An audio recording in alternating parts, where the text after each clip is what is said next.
Qual a diferença entre taxa de juros nominal e taxa de juros real? Eu sou Felipe Prado Macedo da Silva, doutor em economia.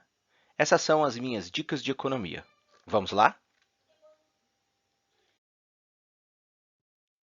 Bem, vamos iniciar estabelecendo algumas questões introdutórias que são fundamentais, inclusive questões conceituais, que vão lhe ajudar a compreender um pouco mais a diferença entre o que é a taxa de juros nominal e a taxa de juros real. A taxa de juros nada mais é do que o preço do dinheiro. Então, todas as mercadorias possuem um preço.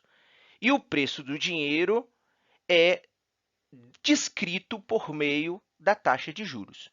Portanto, é o preço que, em geral, as instituições elas cobram, por exemplo, por emprestar dinheiro a um cliente. Mas isso inclui também aquilo que as instituições pagam por você investir dinheiro em algum tipo de produto financeiro. É fundamental também lembrar que a taxa de juros, portanto, é uma convenção percentual. Então, ela se apresenta em forma de percentagem ou porcentagem. Por exemplo, 7,5% é uma taxa de juros.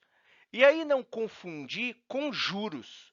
Juros é o valor monetário resultante da aplicação da taxa sobre o montante, por exemplo, emprestado ou investido. Então, quando eu falo 7,5%, eu estou falando da taxa de juros.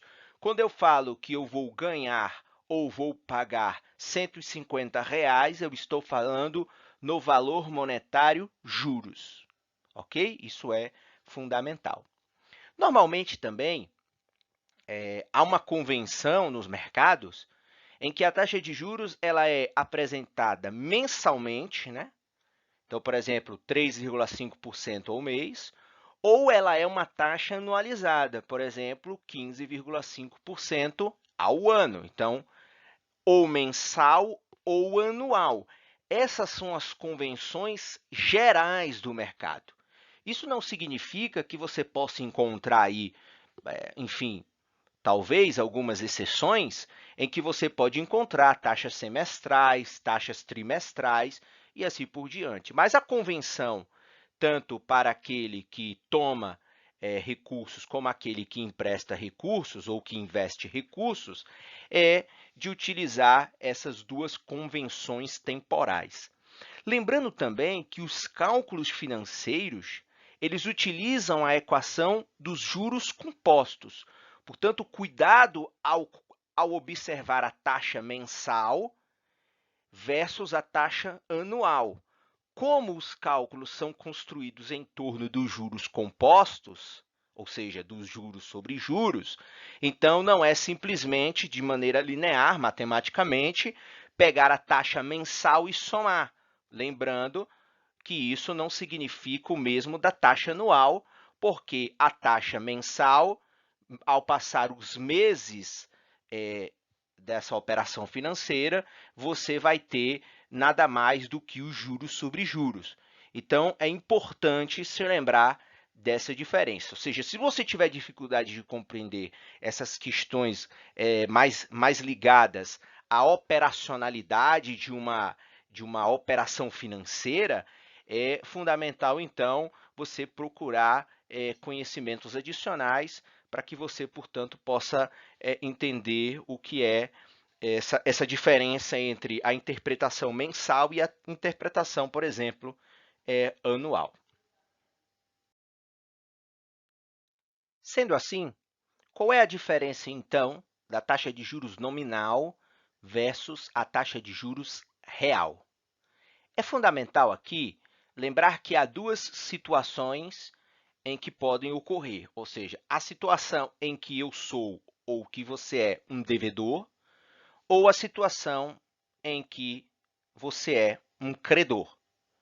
É fundamental porque quando formos para a taxa de juros real, vocês vão ver que a lógica de observação de qual vai ser a taxa final, ela muda.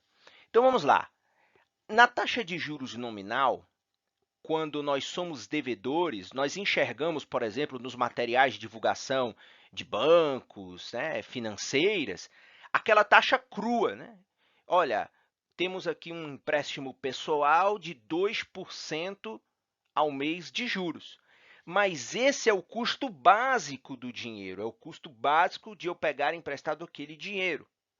E a diferença para a taxa de juros real, portanto, é de que a taxa de juros real vai ser a taxa de juros nominal mais os impostos, as taxas administrativas e outras coisas que podem ser incluídas aí nesta taxa de juros nominal. Então, no caso, quando somos devedores, a taxa que reflete o custo efetivo total, ela vai incluir impostos, taxas administrativas e tudo mais. Portanto, o resultado final é de que a taxa de juros real, quando somos devedores, é maior do que a taxa de juros nominal. É importante que você grave essa percepção, porque sempre que lhe oferecerem, por exemplo, um empréstimo, um financiamento, e você vê aquela primeira taxa, cuidado, porque aquela taxa que você vê no folder, que você vê na apresentação, enfim, a taxa que mais atrai o cliente, sempre vai ser, lógico, uma taxa menor. Mas quando você sentar para assinar o contrato, do qual você verificará qual é a taxa de juros real, você vai ver que ela é maior do que a taxa de juros nominal ou a taxa de juros aparente. Já na situação em que somos credores, aí a questão muda. Ou seja, quando você vai aplicar lá um recurso financeiro seu, pega lá 10 mil reais e vai investir num fundo, você vai ver lá a taxa que você recebe ao aplicar o seu dinheiro em investimento, e essa taxa de retorno, essa taxa de juros de retorno, é a taxa de juros cru. Então, um fundo vai lhe oferecer 2% de rendimento ao mês se você aplicar 10 mil reais. Mas essa é a taxa de juros cru, que sempre será maior do que a taxa de juros real quando somos credores. Por quê? Porque na situação em que somos credores, o que a gente observa?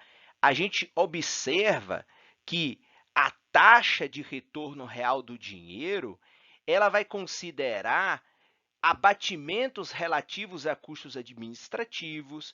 A questão da inflação é muito importante, portanto, você pode usar índices de preços para verificar o quanto o seu dinheiro desvalorizou em termos percentuais, para ver se pelo menos o investimento está repondo a inflação, os impostos e etc. Portanto, nesta situação, a taxa de juros nominal ela vai ser maior do que a taxa de juros real, lógico, para atrair o seu investimento. Então, você vai lá ver num fundo que eles vão te pagar 2% de rendimento, mas esse rendimento ele é nominal. Quando você tirar os custos administrativos, tirar a inflação, tirar os impostos, etc., etc., etc., você vai ver que aquilo que você recebe é menos do que aquilo que você viu na taxa de juros nominal ou na taxa de juros aparente. Então, essa diferença é fundamental. Então, a taxa de juros nominal é a taxa de juros crua, aparente. E a taxa de juros real, quando o devedor inclui outros custos e quando somos credores, abate outras despesas. Então, essa é a diferença básica para aprender a diferenciar numa operação financeira o valor da taxa de juros nominal e o valor da taxa de juros real. Bem, vamos fazer um exemplo que ajuda a compreender isso de maneira mais prática, trazendo aqui exemplos que podem acontecer no nosso cotidiano. Então, por exemplo, imagine que nós vamos pegar um empréstimo e esse empréstimo tem uma taxa de 4,5% ao mês. Então, essa é a taxa nominal. Então, você viu lá, entrou no banco, você viu um cartaz, empréstimo pessoal a 4,5% ao mês. Essa é a taxa nominal. Porque quando nós vamos à taxa de juros real, nós vamos ter o 4,5% ao mês, que já inclui, por exemplo, o spread bancário, que é o lucro das instituições financeiras, mais o imposto sobre a operação financeira, mais taxas administrativas, mais isso, mais aquilo. Ou seja, uma série de outros custos que vão fazer, portanto, com que a taxa final fique superior àquela taxa nominal. Então, vamos supor que do 4,5% nós chegamos ao final numa taxa do empréstimo de 5,0% ao mês. Então, isso mostra que a taxa de juros real é maior que a taxa de juros nominal. E quando somos credores, aí a coisa, mais uma vez, se inverte. Então, vamos supor que você viu um prospecto lá no banco de um fundo de renda fixa que está pagando, numa média, 1,7% ao mês. Mas essa é a taxa de juros nominal. Quando somos credores, está faltando aí agora abater os custos. Portanto, ainda que pareça de que o rendimento seja de 1,7% ao mês, vamos lembrar que quando nós somos credores e vamos calcular, portanto, a taxa de juros real da operação, nós vamos pegar lá o nosso rendimento de 1,7%, vamos diminuir, por exemplo, o imposto de renda, vamos diminuir, por exemplo, outros impostos, enfim, outras taxas e etc. Enfim, outras taxas administrativas e assim sucessivamente. E aí vamos supor que essa taxa final seja, portanto, menor de 1,1% ao mês, mostrando mais uma vez de que a taxa de juros nominal, neste caso, ela é maior que a taxa de juros real. Então, enquanto devedores a taxa aumenta, como credores, o retorno diminui. Então, devedor, taxa de juros real é maior que nominal e, quando credores, taxa de juros real menor que taxa de juros nominal, ou taxa de juros nominal maior que taxa de juros real. Então, é importante observar estes exemplos e ver o quanto é fundamental compreender essa diferença para não termos surpresas quando realizarmos enfim, um endividamento ou quando aplicarmos o nosso dinheiro em um ativo financeiro. É isso. Inscreva-se no meu canal, ative o lembrete das notificações, curta, compartilhe com seus amigos e conhecidos e, se possível, deixe um comentário. Muito obrigado e até a próxima!